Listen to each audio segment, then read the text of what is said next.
Si vous regardez cette vidéo, j'imagine que vous êtes déjà intéressé au sujet de l'hypersensibilité ou vous êtes vous-même reconnu comme étant hypersensible ou peut-être que vous avez discuté avec des personnes qui se reconnaissaient dans cette identité-là. On va regarder ensemble est-ce que c'est une arnaque dans le développement personnel. On va démêler le vrai du faux parce que moi-même, je suis beaucoup tombé dans ces pièges pendant longtemps et puis en faisant vraiment des recherches parce qu'il y avait des choses qui me dérangeaient, j'ai pu vraiment ouvrir les yeux et vraiment comprendre énormément de choses. Donc regardez cette vidéo si vous voulez démêler le vrai du faux tout en sachant que vous êtes diagnostiqué pendant très longtemps comme HP, au potentiel émotionnel, hypersensible, que vous avez lu beaucoup de littérature sur le sujet, etc. Forcément, mes propos vont vous déranger, vous risquez d'être heurté, mais après, voilà, ça va dépendre un peu quelle est votre démarche. Est-ce que vous êtes dans une démarche de sincérité, d'exploration, de remettre en question des concepts ou est-ce que vous souhaitez rester avec des œillères et votre modèle du monde? En tout cas, si vous avez envie d'ouvrir votre esprit et d'avoir un autre son de cloche, eh bien, je vous propose de regarder cette vidéo. Alors, la première chose qu'on va voir, c'est le langage. Parce que le langage, c'est important.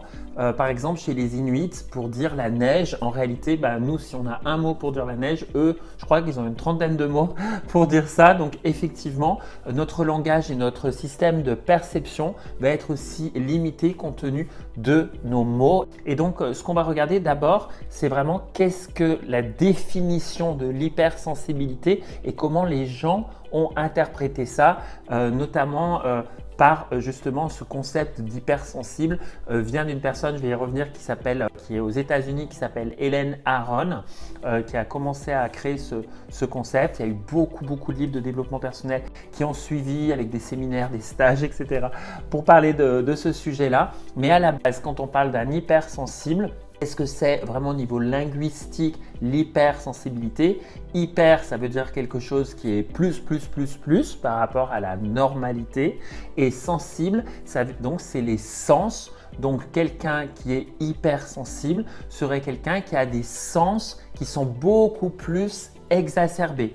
Donc si par exemple on prend la vue, quelqu'un qui serait hypersensible visuel, ça serait un petit peu comme un aigle dans le ciel quand il vole. Il est capable en fait de très loin d'aller voir, en fait, d'être capable de pouvoir voir un lapin qui se promène dans un bois. Et son hypersensibilité visuelle lui permet de voir ça. Si vous êtes hypersensible auditif, ça voudrait dire que vous êtes en capacité d'entendre une conversation chez vos voisins alors que les autres ne l'entendraient pas parce qu'ils n'auraient pas cette sensibilité-là, ou de détecter quand vous mangez quelque chose, à dire « Ah, mais en fait, il y a eu une touche de cannelle dans ce gâteau, je le sens », là où personne ne le sentirait. Donc ça voudrait dire que là où les gens, par exemple, ont 10 sur 10 sur leur sens, un hypersensible, sur certains sens, il pourrait avoir par exemple 15 sur 10 ou 20 sur 10. Donc voilà, ça serait une norme vraiment beaucoup plus exagérée.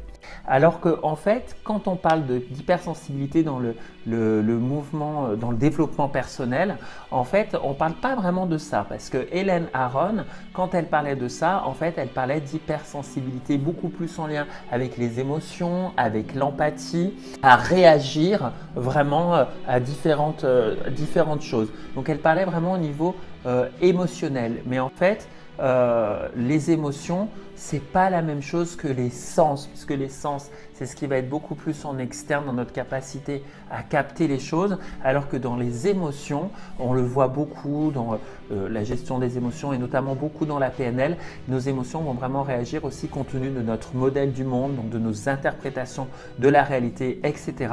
Et surtout, et là je vais vraiment vous parler de ça d'autant plus que je me suis formé un petit peu, en tout cas j'ai un niveau en psychotraumatologie, sur notamment compte tenu d'une personne qui a vécu des traumas, sa vie émotionnelle, il va y avoir un avant et il va y avoir un après.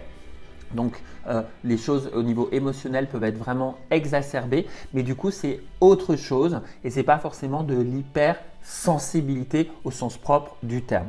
Et donc qu'est-ce qui s'est passé? C'est qu'on a Helen Aron aux États-Unis qui a dit oui, en fait l'hypersensibilité ça va toucher l'empathie, etc.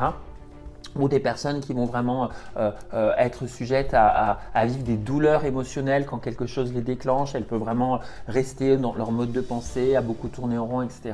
Et elle a créé un questionnaire qui allait valider si une personne était oui ou non hypersensible. Et en fait, dans ce questionnaire, si vous faites ce questionnaire-là, en fait, il s'avère qu'il y a 20% de la population, ce qui est quand même assez énorme, qui peut du coup être diagnostiquée comme étant hypersensible ou HPE au potentiel émotionnel. Et en fait, qu'est-ce qui s'est passé? En fait, les psychologues ont fait vraiment des études sur ce questionnaire et ses propos pour vérifier la validité du sujet, est-ce que ça pouvait marcher ou pas, etc. Et en fait, au niveau du caractère et des émotions, déjà, il y a les notions de tempérament. On ne sait pas s'il y a un tempérament chez un enfant. Dans son tempérament, normalement, c'est quelque chose qui est inné et pas forcément acquis.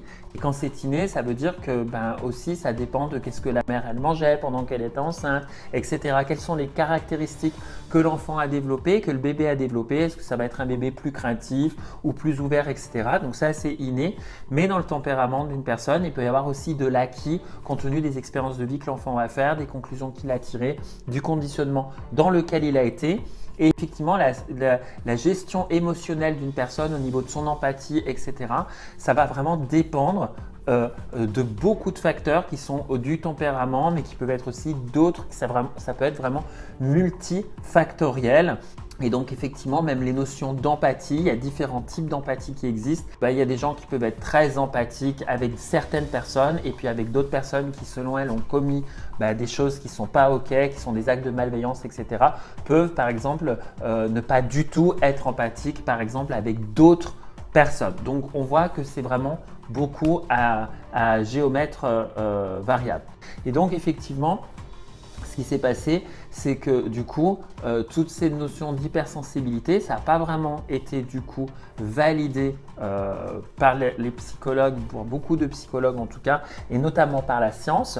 Par contre, quand on parle d'hypersensibilité, donc comme on avait vu dans le langage, normalement ce que ça voudrait dire, c'est quelqu'un qui a ses sens exacerbé. Donc, ce qui voudrait dire que normalement, quelqu'un qui est hypersensible, ça va être connoté positif, puisque comme ça va être un développement des sens qui sont au-dessus de la moyenne, du coup, c'est une plus-value sociale. Donc, quand on se dit « Waouh, je suis hypersensible », j'ai plutôt une image de moi positive. Et en plus, il faut savoir que du coup, si c'est le cas qu'on a du coup nos sens qui sont beaucoup plus exacerbés, ça veut dire que du coup ça ne change pas, c'est un diagnostic qui est posé et du coup c'est comme ça, c'est quelque chose qui va être acquis, on ne pourra rien y faire toute notre vie.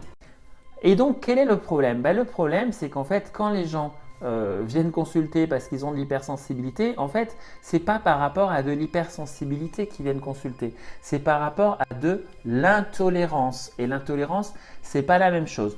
Prenons l'exemple du gluten. Quelqu'un va manger un gâteau, s'il est intolérant au gluten, s'il y a un petit peu de gluten dans le gâteau, qu'est-ce qui va se passer? Il va être malade, il va avoir des nausées ou il peut avoir mal au ventre, ça va vraiment dérégler son système digestif parce qu'il est devenu intolérant au gluten.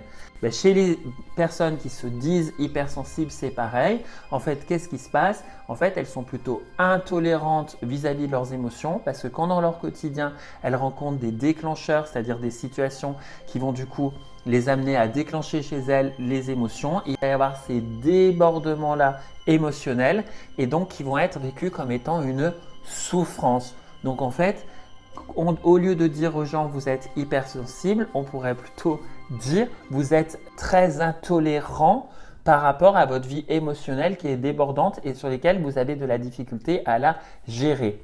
Et donc du coup, dit comme ça, ça fait pas vraiment plaisir aux gens qui se disent hypersensibles parce que quand on dit à quelqu'un qu'il est hypersensible ou même il y a des gens, moi je connais tellement de gens qui disent moi je suis hypersensible, ils s'en font une fierté. Ils s'en font une identité qui est gravée dans le marbre, sur laquelle de toute façon, je suis comme ça et c'est ma nature, c'est mon identité profonde, je ne peux pas changer. Et donc, qu'est-ce que ces gens-là, en fait, ils font et pourquoi ça agace énormément les gens qui ne se voient pas là-dedans, c'est qu'en fait, ils apprennent en fait à manipuler un petit peu leur entourage en leur disant ne viens pas toucher mes blessures ou sois plus doux avec moi, etc. Parce que comme moi je suis hypersensible, tu comprends, dans ma nature, je ne vais pas pouvoir te supporter, je ne vais pas pouvoir supporter les gens toxiques, etc. Parce que du coup, je suis hypersensible et je peux être très vulnérable à mon environnement, etc. Et donc le drame, c'est que vu que du coup la personne elle s'en fait une identité structurelle, en réalité ça va être un diagnostic qui est posé comme ça et la personne plutôt que de…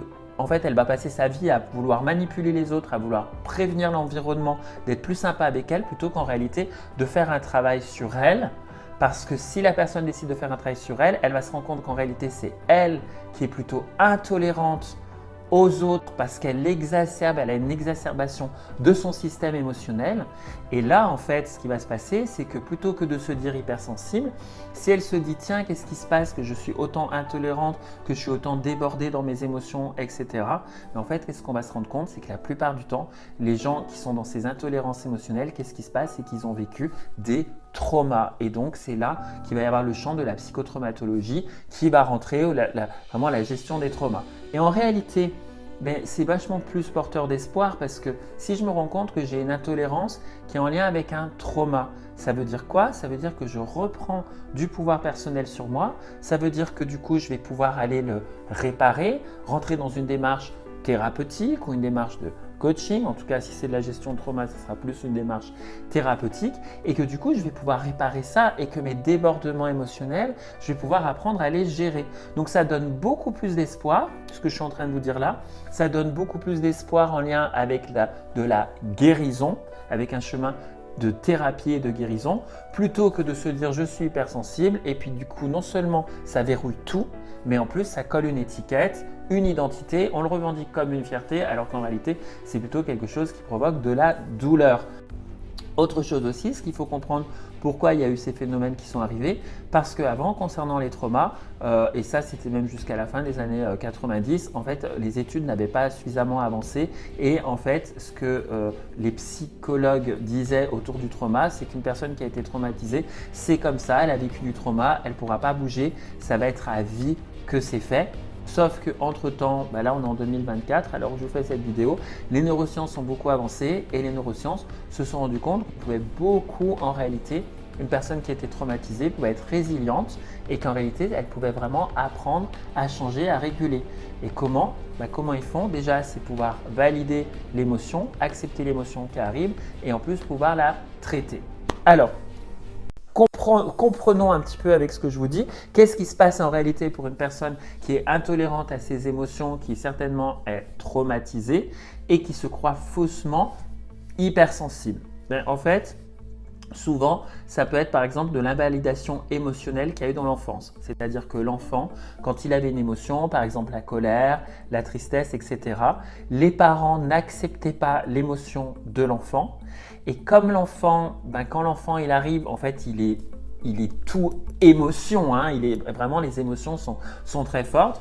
En fait, l'enfant, pour maintenir l'amour de ses parents ou pouvoir réussir à maintenir sa socialisation qui est en train d'arriver, en fait, qu'est-ce qu'il va apprendre à faire? Il va apprendre à se dissocier de ses émotions et en faire quelque chose de mal. Donc, il va apprendre à vraiment voilà, c'est un petit peu ce qu'on voit en analyse transactionnelle. Il va faire du racket, c'est-à-dire je prends mon émotion, je la ravale et je la remplace par une autre. Par exemple, je peux remplacer ma tristesse par de la colère ou je peux remplacer ma tristesse par des rires, etc. Donc, en fait, l'enfant, qu'est-ce qu'il va apprendre quand il a son environnement qui ne l'accepte pas dans ses émotions? Il va apprendre en réalité à refouler complètement ses émotions et en fait ça va faire du trauma sur l'émotion en elle-même qu'il n'a pas le droit d'avoir. Et donc qu'est-ce qui va se passer? En fait, c'est aussi ce qu'on voit en analyse transactionnelle, j'aime beaucoup cette discipline, c'est que plus on refoule une émotion, qu'est-ce qui se passe? En réalité, elle est en train de s'accentuer, s'accentuer, s'accentuer. Sauf qu'elle n'est pas au niveau de la conscience. C'est-à-dire qu'en fait, quelqu'un qui va être débordé émotionnellement, généralement, au tout début, il n'est pas vraiment conscient des émotions qu'il vit. il n'en est pas conscient, il n'en est pas conscient parce qu'il a refoulé, refoulé, refoulé. Et en fait, plus on refoule nos émotions, qui sont des messages pour nous dire, par exemple, la colère, il faut que tu mettes des limites, ou la tristesse, ça veut dire que tiens, tu es en train de perdre le lien avec quelqu'un. Enfin, en tout cas, il y a toujours des messages derrière les émotions. Mais vu que la personne, en fait, elle a été traumatisée à ne pas pouvoir vivre ses émotions correctement, elle les refoule. Ces émotions, en étant dissociées, et c'est vraiment le critère qui nous montre un trauma, une personne traumatisée se dissocie. La personne, elle est souvent très dissociée justement au niveau émotionnel. Mais en réalité, il y a cette accumulation qui se fait à l'intérieur sans que la personne s'en rende compte et qu'elle en soit consciente, sauf au moment où il y a ce débordement émotionnel, c'est-à-dire que c'est plus de la colère, c'est carrément de la rage, ou c'est plus de la tristesse, c'est carrément de la détresse profonde. À ce moment-là, c'est quand la cocotte minute explose qu'on va avoir ce débordement émotionnel. Et donc, quel est le constat que la personne elle fait? Elle se dit oh, mais c'est pas possible, en fait, je suis hypersensible parce que du coup, je suis complètement débordée par mes émotions. Et donc, du coup, elle se dit, ah oui, ok, donc en fait, ça veut dire que je suis hypersensible. Ben non, en fait, ça veut juste dire que tu as été traumatisé, tu as appris à te dissocier de ton émotion, à la refouler. Et du coup, qu'est-ce que tu vois? Tu vois que au moment où tu prends conscience de ton émotion, c'est trop tard, c'est quand tu as été débordé au niveau émotionnel. C'est pareil sur les dangers. Quand une personne a vécu un trauma avec du danger, ben, qu'est-ce qui se passe? En fait, il va y avoir à l'intérieur de son inconscient le système nerveux autonome qui va se dire « Oh là là, potentiellement il peut y avoir du danger autour de moi puisque la personne elle a vécu quand elle a grandi de l'insécurité. » Et donc qu'est-ce qui fait l'inconscient? Il va détecter et il va amplifier des zones qui pourraient potentiellement être de l'insécurité et ça va faire beaucoup d'insécurité pour la personne, beaucoup de cogitation mentale, beaucoup d'angoisse, etc. Et là encore, elle va dire « Ah là là, je suis hypersensible. » Non, tu n'es pas hypersensible, tu es hyper intolérante. Parce qu'en réalité, bah, du coup, tu es fragile au niveau de ton système émotionnel compte tenu de ton vécu. Voilà. Donc voyez, c'est vraiment intéressant parce que, encore une fois, on voit, et c'est pour ça que je partage cette vidéo, parce que moi-même, j'étais tombé un peu dans ce piège-là. Puis, il y a tellement de livres qui se sont vendus dans le développement personnel, qui en même temps ont pu être réparateurs, parce qu'il y a beaucoup de gens qui ont été traumatisés dans leur vie, qui ont vécu ces débordements émotionnels. Et je pense qu'effectivement, de lire tous ces ouvrages, de regarder toutes ces vidéos avec des gens qui leur disent « Non, mais en fait, non seulement vous êtes normaux, donc la personne se dit « Waouh, en fait, effectivement, je ne gère pas du tout mes émotions, mais en fait, ça s'explique, je suis normal. » On va décrire ce que les personnes vivent en termes de symptômes et on va leur dire « Ces symptômes que vous vivez, vous inquiétez pas, non seulement vous êtes normaux, mais en plus, ça flatte l'ego parce qu'on va leur dire « Non seulement vous êtes normaux, mais en plus, vous êtes… » Dans ce que vous vivez, c'est normal, mais en plus, ça fait quelqu'un de vous d'extraordinaire. Vous ne faites partie que de 20% de la population qui est des hauts potentiels émotionnels. Donc, c'est vrai que ça a pu faire du bien à l'ego parce que les personnes qui se sentaient souvent ostracisées ou qui avaient beaucoup de culpabilité, ça peut être une porte de sortie merveilleuse de se dire mais en fait, waouh, enfin, il y a quelqu'un qui me comprend et ça me fait tellement du bien, donc je le comprends. Aussi, je l'ai vécu comme ça, on dit waouh, c'est génial, j'adore ces livres et du coup, en fait, on s'en fait une identité, on s'en fait une étiquette. Mais en fait, avec le recul, est-ce que vraiment ça répare? Non, ça répare pas. Parce que moi, j'ai beaucoup de gens autour de moi que j'ai connus, comme je suis enseignant PNL, je forme des gens au coaching, je forme des gens à la thérapie brève, etc.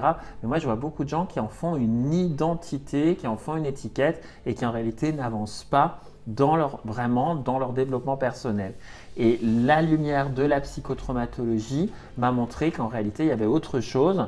Et du coup, quand j'ai commencé à faire des recherches, d'ailleurs, je vous mettrai des liens de vidéos en dessous sur des vidéos qui vont en parler plus en détail que moi et de manière plus sourcée, plus référencée, des vidéos qui sont très bien faites. Mais en fait, je me suis dit, ah oui, ok, en fait, ce concept d'hypersensibilité, c'est une connerie, quoi, en fait. C'est une connerie, quoi. Une connerie qui fait vendre, quoi, et en même temps qui peut rassurer.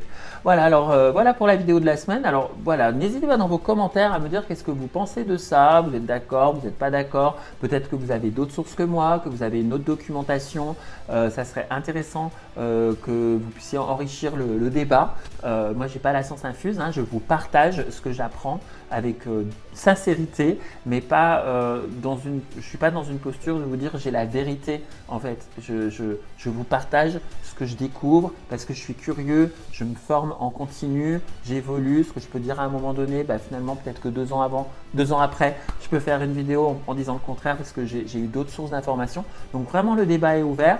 Ça me fait toujours plaisir d'échanger, de lire, donc c'est bien sûr respectueux. Voilà. Et puis, abonnez-vous à la chaîne et je vous dis à bientôt les amis. Merci.